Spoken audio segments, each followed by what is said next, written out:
नमस्कार. रावेत परिसरात गेल्या तब्बल 5 दिवसापासून लाईटचा लपंडाव सुरू आहे. लाईट येत नाही आहे. या ठिकाणी संतप्त सर्वच रहिवासी आक्रमक झालेले आहेत. MSCB ऑफिसच्या बाहेर गेल्या 5 दिवसापासून ते सारखंच येत असतात. मात्र अधिकारी देखील त्यांना काहीही उत्तर देत नाहीत. अनेक अधिकारी या ठिकाणी उपस्थित देखील नाही आहेत. काय सांगाल, किती दिवसापासून लाईटचा प्रॉब्लेम तुमच्याकडे सुरू आहे? शनिवारपासून लाईट नाही आहेत. सगळेजणं माहिती तंत्रज्ञान क्षेत्रात काम करतात. बऱ्याच जणांना इंटरनेट लागतं घरी. लाईट नसल्यामुळं वायफाय नाही. वायफाय नसल्यामुळं आज ऑफिसला जावं लागतं. पण ऑफिसला जायचं म्हणलं तर सगळीकडं पडझड झालेली आहे. पाणी वाढलेलं आहे. अनेक वेगवेगळ्या समस्या लोकांना सहन कराव्या लागतात. त्यामुळं बऱ्याच अडचणींना तोंड द्यावं लागत असल्यामुळं आज सगळ्या जनतेला रावेतमधल्या आज MSCBच्या ऑफिसमध्ये यावं लागलं. दीपक भाऊ सोबत असल्यामुळं बऱ्याच काही गोष्टी सॉल्व होतील. आता शंकर भाऊ पण येत आहेत. त्याच्यामुळं अजून काही या कामाला जोर येईलच नक्की. आणि माझं असं म्हणणं आहे की लोकांना त्रास होऊ नये असं जर काम झालं तर कोणाला इथं यायची काही गरज नाही आहे. सगळं सुरळीत झालं तर सगळं बेस्ट होईल. दीपक भाऊ आता तुम्हाला सांगतील. असं काय सांगाल, किती दिवसापासून तुम्ही इथं MSCB ऑफिसला येत आहेत? अधिकाऱ्यांचं काय उत्तर येतं आणि स्थानिक नगरसेवकाचा तुम्हाला कशा पद्धतीने याच्यामध्ये प्रतिसाद मिळतोय? आता स्थानिक नगरसेवक म्हटलं की बरोबर सतत आमच्याबरोबर उभे आहेत. काल पण 1,500 ते 2,000 पब्लिक आम्ही इथं जमा झालतो. ते पण आमच्याबरोबर कंटिन्युअसली उभे होते. जे काही लेखी आम्हाला कंप्लेंट द्यायचे ते पण दिलेले आहेत आम्ही. तर ह्यांचे जे कर्मचारी आहेत ते कोणी फोन उचलत नाही. आम्ही अक्षरशः रात्री 1:30 ते 2 वाजता आम्ही जागून त्यांच्यासाठी मटेरियल आणलेत आमच्या गाडीत. तरी त्याच्या व्यतिरिक्त काही वीज पुरवठा अजून काय झालेला नाही आहे. मेडिकल इमर्जन्सीज चालू आहेत. जनरेटर सगळे जळायला लागले आहेत. डिझेलची गाड्या उपलब्ध नाही आहेत. 2-3 मेडिकल इमर्जन्सी. अधिकाऱ्याकडनं काय सांगण्यात येतं तुम्हाला? काहीच नाही. 2 तास हा स्टँडर्ड टाईमलाईन आहे. एक तर अधिकारी नसतात. त्याच्या व्यतिरिक्त नंबरवर कॉल केला जे त्यांनी नंबर दिलेला आहे. 2 तास हा त्यांचा स्टँडर्ड टाईम आहे. काल 2 तासापेक्षा 1 तास बोलायला लागले. पण त्याच्या व्यतिरिक्तही काही लाईट अजून वीज पुरवठा काही केलेला नाही आमच्याकडे. काय सांगाल, लोकांना मोठ्या समस्याला समोर जावं लागतं. आज तुम्ही देखील या ठिकाणी आलेले आहेत. नागरिकांना तुम्ही आल्यामुळे धीर मिळाल्याचं पाहायला मिळते. नक्की याच्यावर मार्ग निघेल का? तर सर्वप्रथम काल ज्या पद्धतीने जनआक्रोश झाला, जवळजवळ 1,500 ते 2,000 माता भगिनी आणि मित्रपरिवार किंवा सोसायटीधारक या ठिकाणी MSC बोर्डाचे जे अधिकारी आहेत त्यांना घेराव घालण्यासाठी आणि ऑफिसवर आलो असता तर सगळ्यांच्या समस्या पाहिल्या तर MSCB बोर्डाचा जो ढिसाळ कारभार आहे, पूर्वनियोजित कोणताही कारभार नाही, फक्त बिल्डिंगला मीटर देण्यासाठी परमिशन देणं, त्या पद्धतीने MSCBचे जे ट्रान्सफर असेल किंवा इतर ज्या सुविधा आहे त्याचा भविष्याचा कोणताही विचार न केल्यामुळे आज ही परिस्थिती. नेमका पावसाळा सुरू झालेला आहे. अजून पूर्ण पावसाळा संपला नाही. सुरुवातीला जर अशा अडचणींना सामना करावा लागत असेल तर येणारे 4 महिने कसे जातील?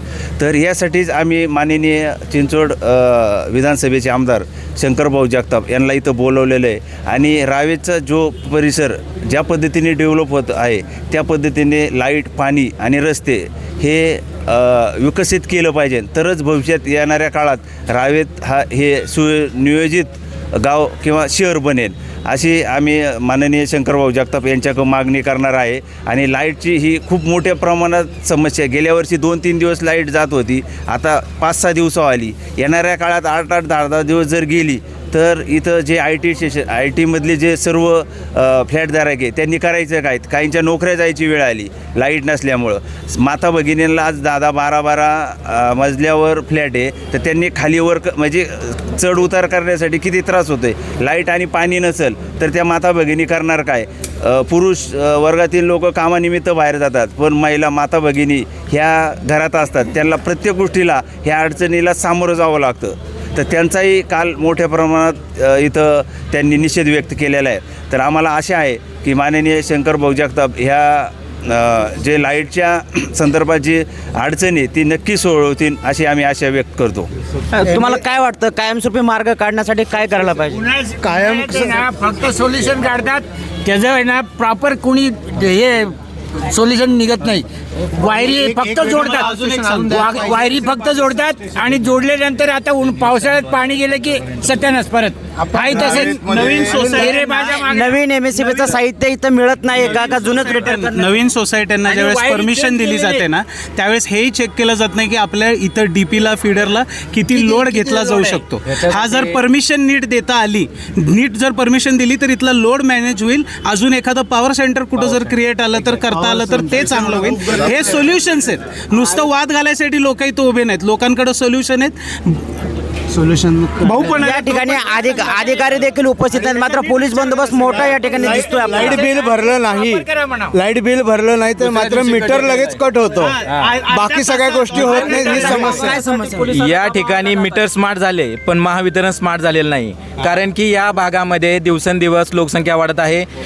इमारतीला परवानगी देताना PCMC किंवा महाराष्ट्र शासनाचे अधिकारी हे या भागामध्ये रस्ते, पाणी, वीज याची किती गरज आहे आणि किती उपलब्ध आहे याचा काही अभ्यास न करता काय इमारतीला सांगाल, परवानगी देत आहेत. कुठल्या एरियामध्ये लाईट नाही आता तुमच्या परिसरात? आमच्या रावेत प्रभागामध्ये Renuka Gloria society, palm spring society, तसेच SB पाटील रोड, किवळे, विकासनगर या ठिकाणी लाईट नाही आहे. सर्व ठिकाणी लाईट नाही आहे. तसेच वर्षानुवर्ष ही समस्येला आम्ही सामोरं जातो आहे. तर याच्यावरती परमनंट असा काहीतरी तोडगा निघावा अशी आमची विनंती आहे MSCBला. आणि आम्ही जर तक्रारी घेऊन गेलो किंवा काही त्यांना विचारायला गेलो, चौकशा करायला गेलो तर आम्हाला उडवाउडवीची उत्तरं दिली जातात.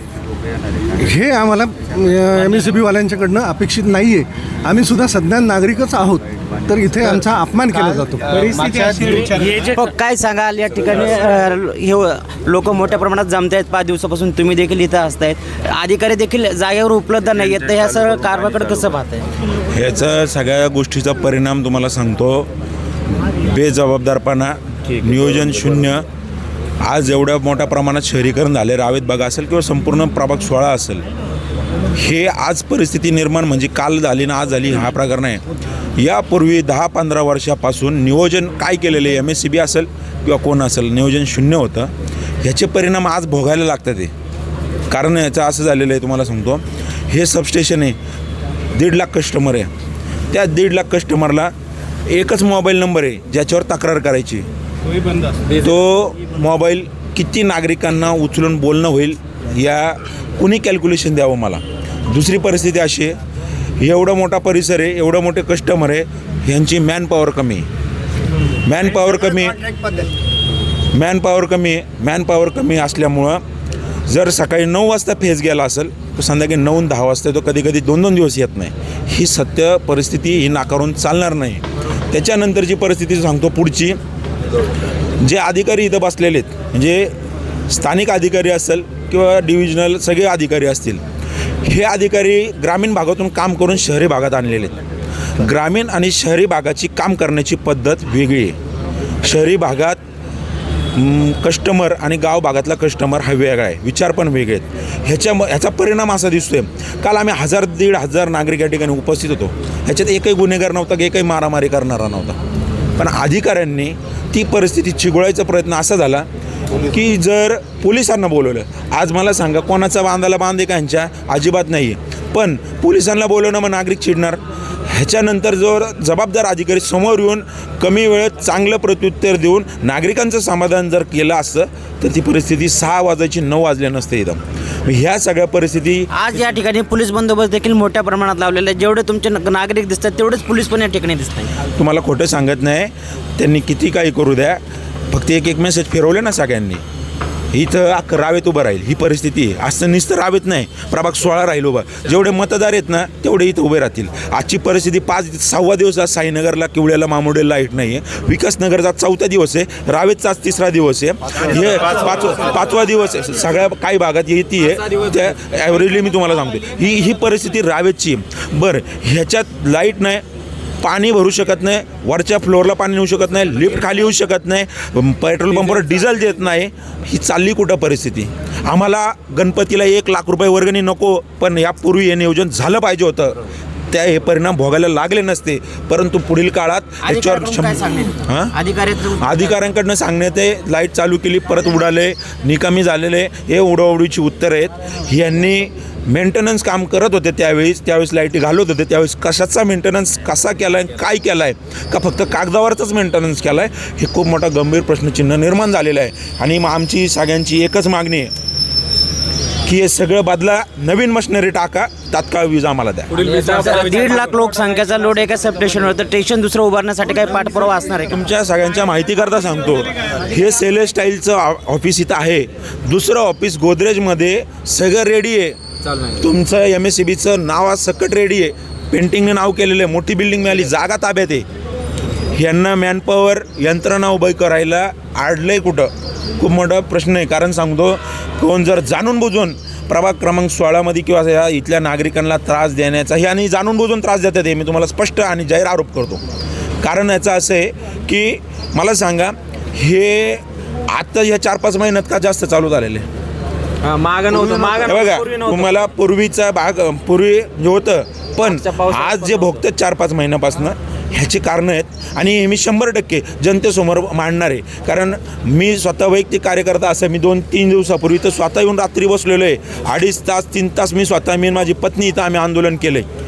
ह्या परिस्थितीला गांभीर्याने माझा 3 वर्षाचा मुलगा मी गाडीत झोपावला, आम्ही इथं आंदोलनाला बसलो आहे. काल पण आम्ही चिखलात पावसात इथं पाण्यात बसलो आहे. आज नागरिक येतात, काय अवस्था आहे तुम्ही दाखवा कॅमेरामध्ये. पाण्याची या ठिकाणी आंदोलनापासून अधिकारीच तुमची दखल घ्यायला इथं कोण नेमकं तुम्ही बसून इथं रोष कोणावर व्यक्त करा? स्थानिक अधिकारी इथं नव्हता, निगडीचा अधिकारी ॲडमिट सांगतोय, मी भोसरीचा अधिकारी इथं येत नाही तोवर मी उठलो नाही. तो अधिकारी आला, त्यांनी एक चालू केलं आणि एक फिडर बाकी असताना मग मी उठलो. का मला त्यावेळेस पोलीस पण होते, साहेबांनी विनंती केली की एकच राहिलं, तुम्ही एवढा वेळ नका बसू, चांगलं नाही, म्हणून मी उठलो. पण तो नंतर फिडर आला. पण त्याच रात्री जोराचा पाऊस जो चालू झाला, त्या पावसामध्ये यांची पूर्ण यंत्रणा कोलमडलेली, यांचं नियोजन नाही आहे. आणि ह्या भागाचा विकास करणारे, नियोजन करणारे ह्या अधिकाऱ्यांची ही लायकी नाही आहे. तर चांगले अधिकारी इथं दिले पाहिजेत, तर हे नियोजन होणार आहे. अन्यथा हे अधिकारी त्या लायकीचे नाहीत. कायमस्वरूपी याच्यावर मार्ग काढण्यासाठी काय केलं पाहिजे? यासाठी की ज्या पद्धतीने नवीन सबस्टेशन हे रावेसाठी किंवा प्रभाग 16साठी पाहिजे, तरच हा पर्याय किंवा येणाऱ्या काळात ज्या अडचणी निर्माण होणार आहे त्या थांबतील. नाही तर अन्यथा दरवर्षीप्रमाणे 2-2 दिवस लाईट ही वाढतच चाललेली. गेल्या वर्षी ज्याप्रमाणे 4 दिवस लाईट नव्हती, ह्या वर्षी 6 दिवस नाही आज, तर पुढल्या वर्षी वाढतच जाणार आहे. तर सर्व आयटीशन किंवा फ्लॅटधारक यांनी करायचं काय नाही, लाईट पाणी नसेल तर जीवन जगायचं कसं काय? अशा पद्धतीने येणाऱ्या काळात जर नियोजन केलं नाही प्रभाग क्रमांक 16चं, तर खूप म्हणजे बिकट परिस्थिती निर्माण होईल. एवढंच मी आता पुढं काय सांगणार? अजूनही देखील लाईट पूर्णपणे चालू झाले नाही, तुम्ही कधीपर्यंत इथं असणार आहे आणि लाईटचा मार्ग काय निघला पाहिजे? आम्ही आता गेले 2 दिवस झाले सकाळपासून इथंच आहे, म्हणजे सकाळी आल्या की संध्याकाळीच जातो आहे. काल पण आम्ही जवळ 1,500 ते 2,000 सर्व फ्लॅटधारक नागरिक या ठिकाणी उपस्थित होते. तर त्यांनी आश्वासन केल्यानंतर आम्ही त्या आश्वासन पाळलं त्यांचं आणि त्या पद्धतीने आम्ही परत गेलो. तर आता रात्री काही भागात लाईट आली, काही भागात आलेली नाही. पण बऱ्याच ठिकाणी जसं इस्कॉन टेम्पल ह्या भागात गेले 6 दिवस लाईट नाही आहे. तर आज पण त्या ठिकाणी सर्व इस्कॉन टेम्पलच्या आजूबाजूची रहिवासी या ठिकाणी लाईट का नाही आली हे पाहण्यासाठी इथं आलेले. तर आम्ही आता लाईट येईन चालू होईल त्यावेळेसच इथून जाणार आहे. आपण बघितलं असेल या ठिकाणी गेले 4-5 दिवसात नागरिकांचे घेतल्याच्या नंतर मला एक सांगा, कट करून परत द्या. याच्यामध्ये साहेब एक मिनटं, 84,000 घरं आहेत. 84,000 घरं. PCMCमध्ये हा राजू भाऊ आणि दीपक भाऊ, PCMCमध्ये हा 100 करोडपेक्षा जास्ती रेव्हेन्यू जनरेट करून देणारा हा परिसर आहे. 100 करोड ना साहेब, 100 करोड. इथे आमदार आणि खासदारांनी दखल घ्यायला हवी. 4 लोकप्रतिनिधी म्हणजे कॉर्पोरेटर, करंट कॉर्पोरेटर आणि दीपक भाऊंसारखे लोकप्रतिनिधी, अजून बापूसारखे बरेच लोकप्रतिनिधी, आमच्यासारखे समाजसेवक आहेत, गोसेवक आहेत. हे इथे 4 दिवसापासून रोज सकाळ संध्याकाळ दुपारी ते फेऱ्या मारत आहेत. इथे लेडीजला पुढे केलं गेलं. 84,000 लोकांच्या घरांची सोसायटी आहे इथे. 80 करोडपेक्षा टर्नओव्हर आहे इथे PCMCचा. तर यांनी खासदार आमदारांनी सुद्धा दखल घ्यावी, कारण करंट कॉर्पोरेटरला हे जुमानत नाही. शासनाने दखल घ्यावी. हा प्रॉब्लेम तात्पुरता सॉल्व्ह करण्यात आलेला आहे. ही काळ्या दगडावरची पांढरेषा आहे. 16 तास कुठेतरी आता काल रात्री 2 वाजेपासून साहेब लाईट बंद आहे. एक तर भोसरी किंवा चिंचवडगाव, थेरगाव, दीपक भाऊ पूर्ण एरिया बंद आहे. मी फोन लावून आलेलो आहे. तिकडे कमीत कमी 80,000 घरांची लाईट गेली आहे दादा, आणि रावेतला अप केलेलं आहे. आता पुढच्या 8 तासात लाईट जाणार म्हणून हे प्रोव्हिजन आहे. दरवाजे बंद, शटर बंद. पोलीस बोलवले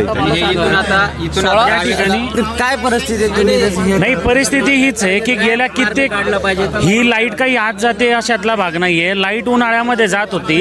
जर लाईट उन्हाळ्यामध्ये जात होती, विजेचा दाब होता, तर हे संबंधित अधिकाऱ्यांनी इथल्या स्थानिक आमदारांना हे प्रश्न का नाही मांडले की इथे लाईट जाते. आता या ठिकाणी आमदार आल्यानंतर आमचा हट्ट हाच असणार आहे की तुम्ही आम्हाला लेखी आश्वासन द्यावं, अन्यथा संबंधित अधिकाऱ्यांचे तात्काळ राजीनामे, जर त्यांनी त्यावेळेत काम नाही पूर्ण केलं तर त्यांनी राजीनामा देण्यास बंधनकारक असतील असं त्यांनी जाहीर करावं. मग या ठिकाणी नवीन अधिकाऱ्यांची गरज आहे असं तुम्हाला वाटतं का? नाही, अगदी बरोबर. शासनाने स्टाफ वाढवायला पाहिजे आणि त्याच्यासोबत यंत्रसामुग्री वाढवली पाहिजे, फिडर वाढवले पाहिजे. नदी पात्रामध्ये ज्या तुमच्या डिप्या आहेत, ज्या अशा म्हणजे पूर प्रवणशील क्षेत्रामध्ये, त्यांना तुम्ही वर काढा. ही जबाबदारी स्थानिक अधिकाऱ्यांची आहे. त्यासोबत आम्ही वीज बिल कमी येतं का तुम्हाला? नाही येत. आता तुम्ही स्मार्ट मीटर बसवतात. स्मार्ट मीटरमध्ये एक दिवस उशीर झाला साहेब तर तुमचा मीटर डायरेक्टली लाईट कट होते. मग लाईट कट होते तो सुद्धा तुम्ही मीटरमधनं एक तपशील द्या की किती वेळेस तुमची लाईट गेली, त्याप्रमाणे तुम्ही डिस्काउंट द्या. नंतर तुम्हाला आता 30 जून तारीख होती, आम्ही घरपट्टी भरली की नाही? सगळ्या लोकांनी घरपट्टी भरली. 14व्या मजल्यावर म्हातारी बाई आहे, त्या बाईच्या घरामध्ये ती आता झेप्टो स्विगी कोणीच येत नाही. वरच्या मजल्यावर लाईट गेलेली आहे, दूध नाही आहे, ती बाई कशी हे करणार? घरामध्ये नेब्युलायझर लावायचे असतात मुलांना, वाफेचे मशीन लावायचे असतात, लाईट नाही आहे, त्या मुलांना कुठे नेणार? माझ्यासारखा अपंग माणूस 16व्या मजल्यावरती राहतो, खाली उतरायचं कसं? आज यांना भाऊंना माहीत आहे, आज 16व्या मजल्यावरून याच्या फेरीसाठी इथपर्यंत आलो आहे की नाही. पण माझ्यासारखे कितीतरी आज अटकून पडलेले. 3 दिवस झाले आमच्या भागामध्ये लाईट नाही आहे, प्यायला पाणी नाही आहे. 1 लिटरच्या बॉटल सभोवतालच्या दुकानामधल्या 1 लिटरच्या बॉटलसुद्धा संपलेल्या आहे आता. मग आता पाणी प्यायला जर रहिवाशांना माहीत होतं पावसाळ्यामध्ये जर लाईट येते तर पावसाळ्यापूर्वीच रहिवाशांनी अधिकाऱ्याकडे का आग्रह केला नाही की याच्यावर काहीतरी मार्ग काढला पाहिजे? मला एक सांगा, आग्रह करण्याची गरज काय? मला सांगा, ही त्यांची जबाबदारी आहे की पावसाळ्याच्या अगोदर त्यांचं काम त्यांनी योग्य पद्धतीने केलं पाहिजे, बरोबर आहे? याच्या अगोदरच त्यांनी हे सगळ्या उपाययोजना केल्या पाहिजे. हे कसं आहे, तहान लागल्यानंतर विहीर खोदणे त्यांनी डागडुगी करायला पाहिजे, पण आपलं पण मान्सून पूर्वी त्यांनी करायला पाहिजे. आमदार असेल त्यांच्याकडे जाऊन की बाबा ह्या महिन्यात इथं आमच्या स्थानिक आमदारांनी ना पावसाळी अधिवेशन चालू आहे ना, त्यांना आम्हाला रावेत गावासाठी काहीतरी द्यायचं असेल तर अधिवेशनामध्ये त्यांनी आश्वासन दिलं पाहिजे आम्हाला 100%. त्यांचे पीए आलेले आहेत, त्यांनी आम्हाला आश्वासन कागदपत्र इथं पण द्यायला पाहिजे आणि अधिवेशनात पण मंजूर झाला पाहिजे. आता हे पहिल्यांदा निबंध होते, गेल्या कित्येक वर्षापासून सेम प्रॉब्लेम. दरवेळेस पाऊस पडला की 2 दिवस 4 दिवस तुम्ही अंधारात राहतात. हे पहिल्यांदा आहे का? 12 तास 16 तास, एकदा लाईट गेली की 12 तास 16 तास लाईट येत नाही. हे आजचा प्रॉब्लेम नाही. यांना हे नियोजन, तुम्ही जे म्हणताय यांना हे नियोजन पहिलेच पावसाळ्यापूर्वी करायला हवे होते. त्यांची जबाबदारी आहे. आम्ही त्यांना सांगायची गरज आहे का? तुमचं घर देखील पाण्याखाली गेलेलं आहे, काय परिस्थिती आहे आजची पूर्ण? नमस्कार, आय ट्रेंड वॉटर फ्रंटमधून मी रवींद्र कुरोडे चेअरमन बोलतो आहे. प्रॉब्लेम हा झाला आहे की हा जो पाऊस आहे आणि नदीला जे पाणी आलेलं आहे हे कृत्रिम आहे, हे नैसर्गिक नाही आहे. कारण ह्याच्यामध्ये अशा काही गोष्टी घडलेल्या आहेत. मार्चमध्ये आमच्याकडं प्रूफ आहे, आम्ही महानगरपालिकेला रीतसर निवेदन दिलेलं होतं. त्याच्यामध्ये सांगितलेलं नदीपात्रामध्ये टाकलेला भराव हा तुम्ही काढून घ्या. प्रशासकीय यंत्रणांशी, पोलीस कमिशनर साहेबांनासुद्धा आम्ही निवेदन दिलेलं होतं. प्रशासकीय यंत्रणांशी वारंवार आम्ही संपर्क साधलेला होता. त्याच्यानंतर लोकमतची दिवाळीमध्ये नदीपात्रात जो भराव टाकला गेलेला होता दिवाळीच्या सुट्ट्यांमध्ये, आणि ते वरून जे येणारं पाणी आहे ते सोसायट्यांमध्ये शिरलेलं आहे. ह्याच्यावरती शासनाने याची गंभीर दखल घ्यावी आणि जे दोषी अधिकारी असतील त्यांना निलंबित करावं. हा एक प्रश्न आमच्या सोसायटीचा झाला. याच्यानंतरनं अजून असे बरेचसे प्रश्न आहेत जे आज लाईट जवळजवळ 72 तासांपासून अधिक झालेला आहे की आज लाईट नाही आहे. हां, तरी कंटिन्यू हे जे प्रॉब्लेम आहेत ह्याच्यावरती तातडीनं बैठक घ्यावी आणि याच्यावरती सोल्युशन द्यावं. 40 आपण बघितलं असेल, IT परिसर आहेत, IT मध्ये जॉब करणारे बरेचसे आज त्यांच्या जॉबचा प्रश्न निर्माण झालेला आहे, वर्क फ्रॉम आहे. या सगळ्या गोष्टीचा आढावा इथल्या लोक प्रतिनिधींनी घेतलं पाहिजे.